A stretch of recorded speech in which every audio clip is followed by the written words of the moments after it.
Bentrovati al meteo. Si avvicina una nuova perturbazione ed ecco che sul nostro territorio il tempo non migliora. Sarà ancora una giornata dettata dall'instabilità. Vediamo la situazione nel dettaglio. Sul Veneto condizioni di variabilità, mattinata di mercoledì 17 giugno con schiarite alternate ad annuvolamenti e con precipitazioni sui monti. Col passare delle ore fenomeni in locale estensione anche al resto della regione, ma entro la nottata la situazione sarà destinata a migliorare.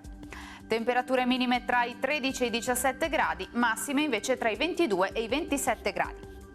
Ci spostiamo ora sul Friuli Venezia Giulia, anche qui infatti al mattino avremo qualche momento più asciutto, poi rovesci e temporali diffusi, localmente anche forti. Temperature minime fino a 18 gradi, massime oscillanti invece tra i 25 e i 26 gradi all'incirca.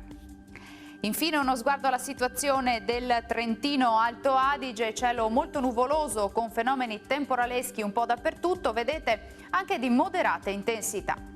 Temperature minime sui 14-15 gradi, massime invece fino a 25 gradi. Dal meteo di Antena 3 per ora è tutto, grazie per l'attenzione e arrivederci al prossimo aggiornamento.